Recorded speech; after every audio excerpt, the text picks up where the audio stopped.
Lama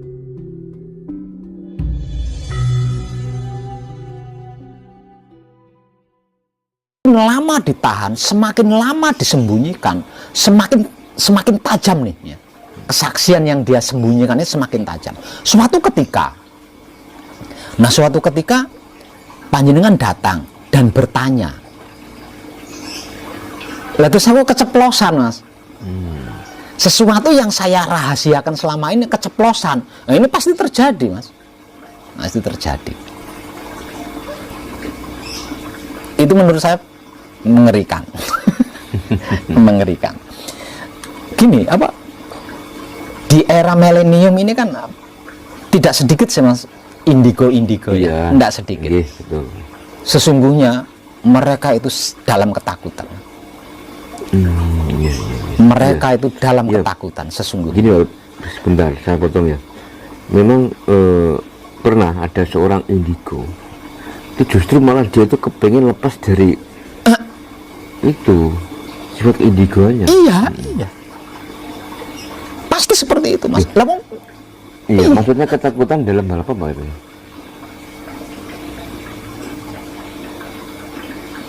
Ya tentang kejadian yang akan terjadi yang dia tahu itu loh, Mas.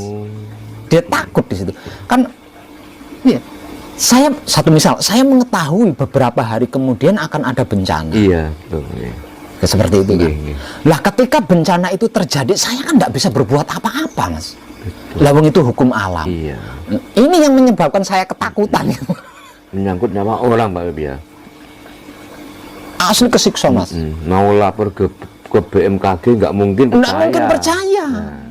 Tapi tahu. Nah, terus dia itu. Masa nih aslinya karo indigo. Iya. Dan mereka tidak bisa menghindari dari pengetahuan itu. Mereka tidak bisa menghindari dari pengetahuan itu. Kenapa mereka mengetahui? Lah mereka bukan manusia baru kok. Mereka adalah manusia-manusia lama yang lahir kembali ke dunia. Dia pasti tahu. Ketika orang indigo, nah dia kan pengen berusaha bagaimana dia keluar dari sifat keindigonya tadi ya. Nah itu bagaimana caranya? Bisa nggak orang indigo terlepas dari sifat-sifat keindigonya itu? Kalau menjamin bisanya sih saya nggak berani ya, Mas. Iya. Mungkin dengan menerima kenyataan itu gitu, legowo, dengan diberi bocoran tentang kejadian-kejadian yang akan terjadi, mau menerima gitu loh, Mas. Mau menerima gitu loh. Ya mungkin tidak akan menjadi beban lah. Kalau lepas sih nggak bisa lah, Mas. Wong itu. Iya. Itu sudah bawaan sejak lahir, Mas. Bisa dikatakan takdir lah, Mas. Takdir, betul. Bisa dikatakan takdir. Menghindar dari takdir, ya harus manunggal dengan takdir itu sendiri kan. Soalnya kan saya sering, Pak Web, ketemu ya banyaklah seorang indigo. Nah semuanya itu tak tanya itu takut. Aslinya mereka dan dia kepengen lepas dari iya, itu. Mas. Iya, bagaimana tidak lawang mengetahui tapi tidak bisa berbuat apa-apa, Mas. Semisal ditanya bisa jelasin jawab. Iya, tapi untuk apa memberikan penjelasan lawang tidak bisa berbuat apa-apa? Misal contoh mengetahui gunung ini mau meletus. Ketika gunung itu meletus kan saya tidak bisa nyumpeti gunung. Iya. Jadi ya lebih baik tidak tahu lah. Lebih baik tidak tahu. Karena apa? Karena diceritakan terkesan nakut-nakuti. Dan nggak mungkin dipercaya orang. Nah itu dia. Tidak diceritakan kok menghantui terus.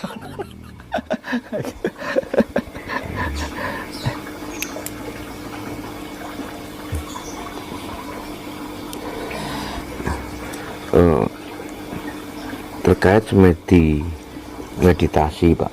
Nah itu kan ada yang mengatakan mendapatkan dawuh dari leluhur. Nah, dengan cara apa ketika seseorang ini melakukan semedi atau meditasi, leluhur itu memberi dawuh? Apakah dengan intuisi, penglihatan, atau mimpi? Gini Mas, jadi ini yang apa temanya meditasi apa semedi? Soalnya meditasi sama semedi Beda ini ya, beda Pak? loh Pak, beda. Ya, kalau Ya. kalau meditasi Ya. itu kan dibutuhkan fokus. Hmm. Lah untuk bisa fokus perlu media. Iya. Nah kalau semedi itu kan kepasrahan, jadi tidak butuh fokus, tidak butuh media. Sumeleh berarti. Ya, Kuncinya. lah 99% orang-orang yang mengaku mendapat dawuh dari leluhur ini adalah semedi, bukan meditasi, Mas. Sebenarnya itu bukan dawuh. Kalau menurut saya itu bukan dawuh, tapi pengetahuan yang diketahui ketika bersamadi. Gitu. Jadi ketika seseorang bersamadi dan berhasil mencapai tingkatan nung ya di dalam samadinya, kan mengetahui alam semesta, Mas.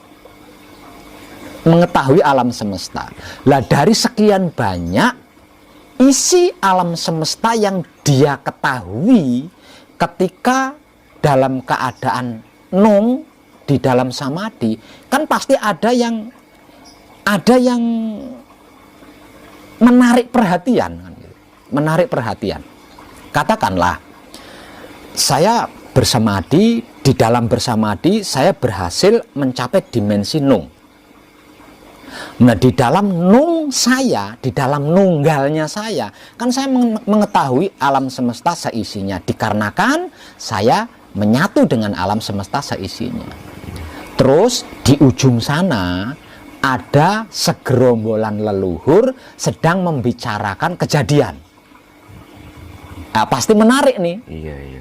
Nah di dalam nung saya terarah kepada segerombolan para leluhur yang sedang membicarakan sesuatu itu tadi.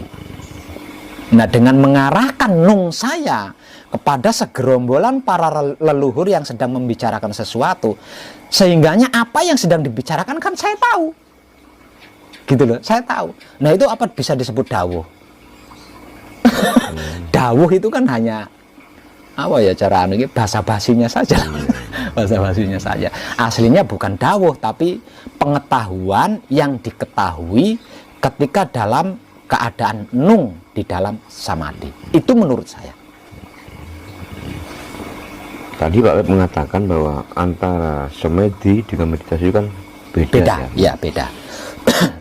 Nah, ketika ini orang yang sering bermeditasi Pak Web, kan sering mendapatkan apa itu dawuh kan, udah melihat sinar dan lain sebagainya. Apakah itu hanya halusinasi mereka atau bagaimana? Bukan halusinasi, bukan, tapi tahapan yang sedang dia lalui atau yang sedang dia lewati di dalam metode meditasi. Meditasi itu kan untuk mencapai ketenangan, ya. Sebelum mencapai tenang, ini kan ada beraneka macam, Mas. Ada beraneka macam dimensi sebelum tenang. Lah, ketika dalam perjalanan menuju tenang, alias dalam perjalanan meditasi, nah ini kan mengetahui bla bla bla bla bla itu tadi. Bukan halusinasi, bukan. Tapi tahapan atau dimensi demi dimensi yang dia lalui ketika samadhi, ketika meditasi.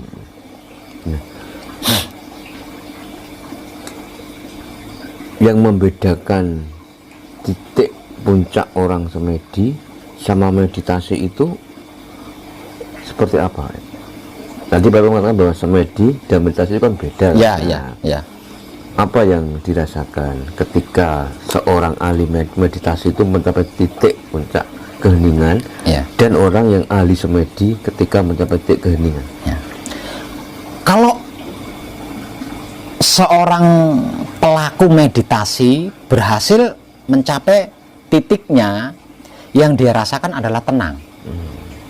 Yang dia rasakan adalah tenang, dan ketenangan inilah yang menyehatkan dirinya. Bedanya di situ.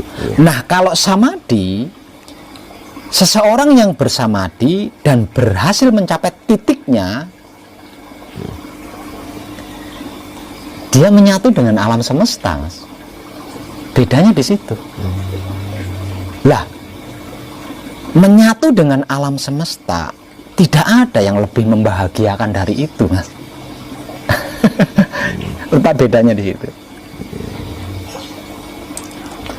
Tata caranya ada perbedaannya di mana? Tata cara, perbedaan tata caranya, kalau meditasi dikarenakan harus fokus, maka dibutuhkan media. Lah medianya bebas, entah menggunakan media yang kita suka atau menggunakan media yang tidak kita suka. Kalau samadhi tidak membutuhkan fokus, jadi tidak perlu media, Mas. Cukup semeleh, selesai. Dimanapun tempatnya tidak Jadi, masalah. jadi. Tidak harus di ruangan khusus. Enggak. Nah, kalau meditasi harus tempatnya harus mendukung, harus sesuai dengan kondisi diri, tidak bisa terganggu. Kalau terganggu nggak bisa fokus. Itu kalau meditasi. Nah, kalau semedi dimanapun bisa, karena dia menggunakan kesadaran atau semeleh.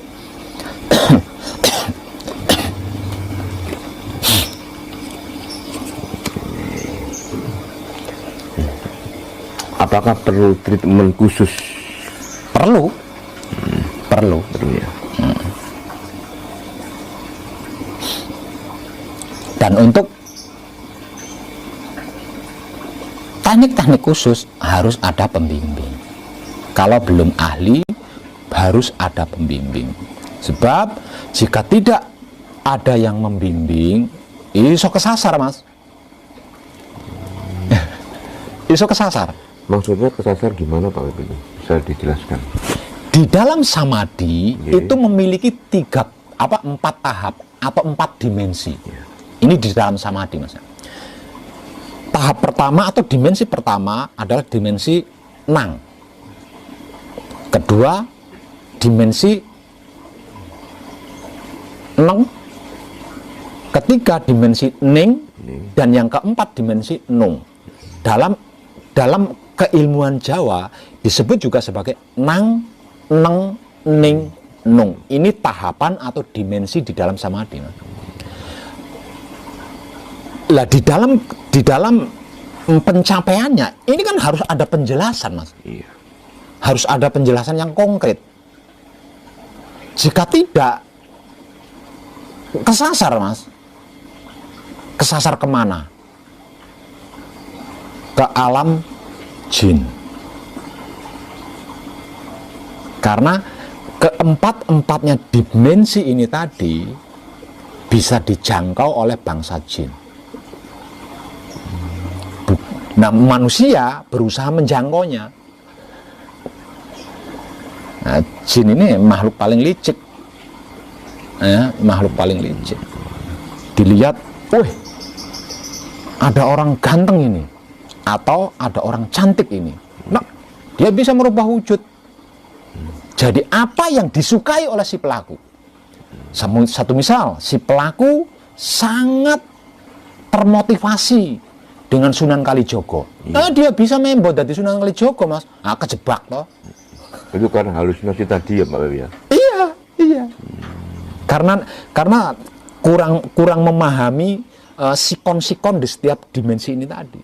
Ini kan sikonnya beda-beda.